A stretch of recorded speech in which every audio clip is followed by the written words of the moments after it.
Hello students, welcome to this Pal classes. तो आज हम करेंगे 9th क्लास का सामाजिक विज्ञान का अर्थशास्त्र का पार्ट नंबर 3 यानी कि अध्याय 3 निर्धनता एक चुनौती। निर्धनता क्या होता है? निर्धनता मीन्स होता है गरीबी, ओके। और निर्धन मतलब होता है गरीब। अगर आपको इन दो वर्ड का मतलब पता चल गया, निर्धन और निर्धनता, तो आप ये चैप्टर बड़ी आसानी से समझ पाएंगे। ठीक है, आइए हम स्टार्ट करते हैं चैप्टर को। फर्स्ट है हमारा इसमें निर्धनता से अभिप्राय जीवन के लिए न्यूनतम उपयोगी आवश्यकताओं की प्राप्ति के ना होने से है। यानी कि निर्धनता उसको कहा गया है इसमें कि जो न्यूनतम उपयोगी आवश्यकताओं की चीज़ें हैं वो प्राप्त नहीं हो पा रही है किसी को। निर्धनों मीन्स गरीबों की आमदनी इतनी कम होती है कि वे उससे अपनी सामान्य ज़रूरतों को पूरा भी नहीं कर सकते।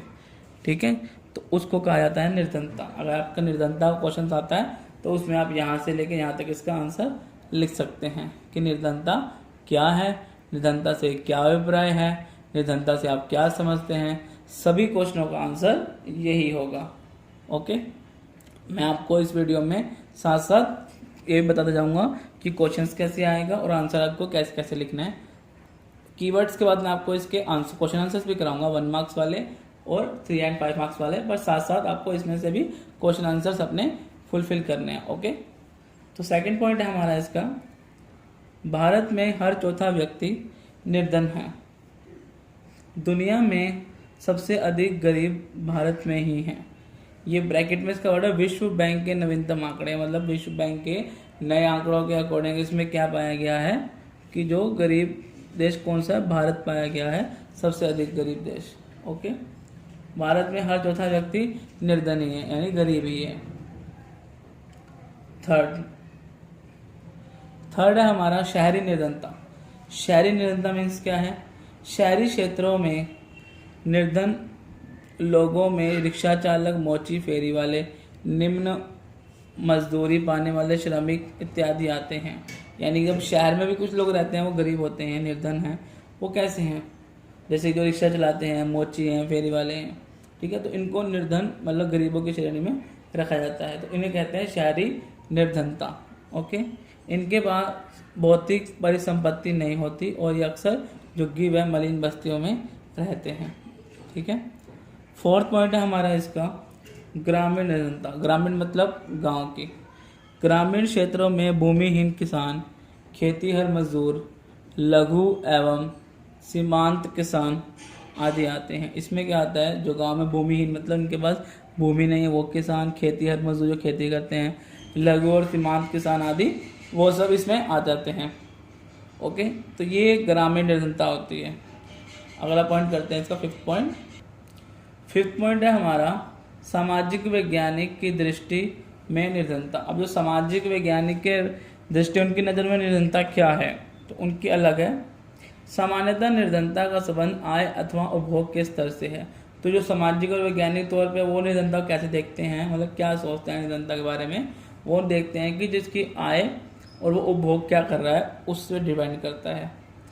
और दूसरा पॉइंट, उपभोग के स्तर के अलावा निर्धनता को निरक्षरता स्तर, कुपोषण के कारण रोग प्रतिरोधी क्षमता की कमी, स्वास्थ्य सेवाओं की कमी, रोजगार के अवसरों की कमी, सुरक्षित पेयजल, स्वच्छता तक पहुंच की कमी आदि अन्य सामाजिक सूचकों के माध्यम से भी निर्धन को देखा जाता है। यहाँ देखा आएगा, यहाँ पे देश लिखा हुआ है, ये ख है, देखा जाता है। ओके, मतलब इसमें ये कह रहा है सेकंड पॉइंट में कि जो निर्धनता को निरक्षरता मतलब कितने लोग पढ़े लिखे नहीं हैं, कुपोषण का शिकार हो रहे हैं, उनकी बीमारियां हैं, स्वास्थ्य कैसा उनका ठीक है नहीं है, रोजगार के अवसर उनका नौकरियां हैं उसकी कमी, सुरक्षित पानी स्वच्छ पानी पीने के लिए नहीं है उनकी कमी है, तो वो भी डिपेंड करता है निर्धनता के। ठीक है, तो ये थे हमारे सामाजिक वैज्ञानिक की दृष्टि में निर्धनता के 2 पॉइंट। ओके, अब हम करते हैं इसका 6 पॉइंट, निर्धनता रेखा। निर्धनता रेखा क्या है?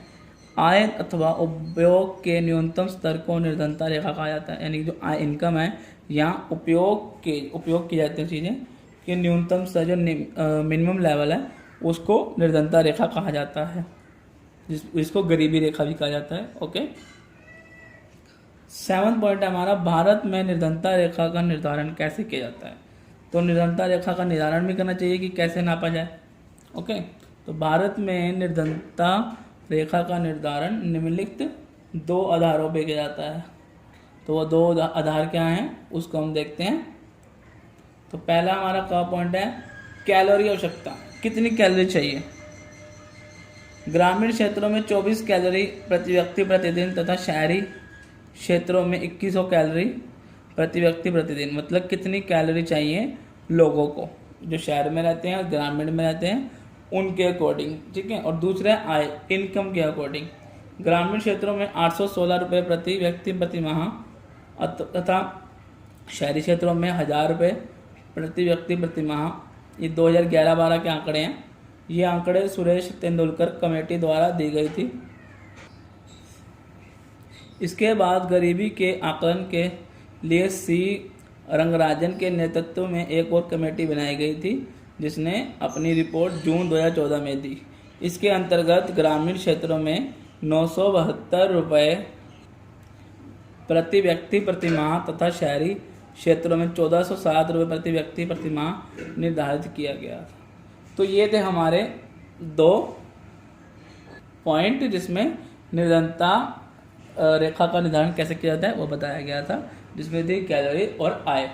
ओके, 8 पॉइंट है हमारा इसका, असुरक्षित समूह। असुरक्षित समूह मीन्स अनुसूचित जातियाँ, अनुसूचित जनजातियाँ, ग्रामीण श्रमिकों के परिवार, नगरीय अनियत मजदूर परिवार आदि निर्धनता के प्रति सर्वाधिक असुरक्षित हैं। ठीक है, अनुसूचित जातियाँ, अनुसूचित जनजातियाँ मतलब SC ST सुना होगा आपने, ये वही है। ठीक है। 9 अंतर्राज्यीय असमानता। प्रत्येक राज्य में निर्धन लोगों का अनुपात एक समान नहीं है। बिहार और उड़ीसा सर्वाधिक निर्धन राज्य हैं, यानी कि और जो निर्धनता रेखा के राज्य होते हैं, निर्धन राज्य होते हैं, वो हमेशा अलग अलग होते हैं, अनुपात उनका अलग अलग होता है। तो ये बिहार और उड़ीसा राज्य जो भारत के सर्वाधिक निर्धन राज्य हैं। ठीक है। 10th पॉइंट, वैश्विक निर्धनता परिदृश्य। इसका मतलब ये है, विश्व बैंक के अकॉर्डिंग ये कहता है, इसकी परिभाषा है कि जो प्रतिदिन $1 से कम पर अपना जीवन निर्वाह कर लेता है, मतलब अपना $1 के कम से अपनी रोजी रोटी चला लेता है, वो वैश्विक निर्धनता के अंदर आता है। ओके, हमारा 11वां पॉइंट है इसका, निर्धनता के कारण। अब निर्धनता के कारण क्या है? ब्रिटिश औपनिवेशिक शासन के दौरान आर्थिक विकास का निम्न स्तर, क्योंकि जब अंग्रेज थे, जिस टाइम पे ब्रिटिश सरकार थी, उस टाइम जो आर्थिक विकास का स्तर था बहुत निम्न था, कमज़ोर था, वो भी एक कारण बनता है। उच्च जनसंख्या वृद्धि। जनसंख्या वृद्धि, जितनी ज़्यादा जनसंख्या होगी निर्धनता तो बढ़ेगी। भूमि और अन्य संसाधनों का असमान वितरण। भूमि और जो अन्य संसाधन उनका वितरण भी जो समान तरीके से नहीं किया गया है, ये भी निर्धनता को बढ़ावा देते हैं। एक जैसा नहीं किया जाता, वितरण बांटा नहीं जाता। पॉइंट इसका क्या है? सामाजिक और सांस्कृतिक कारण।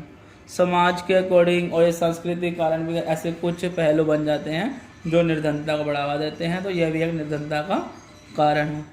ओके, तो ये हमारे 4 पॉइंट भी इसमें आए थे निर्धनता का कारण।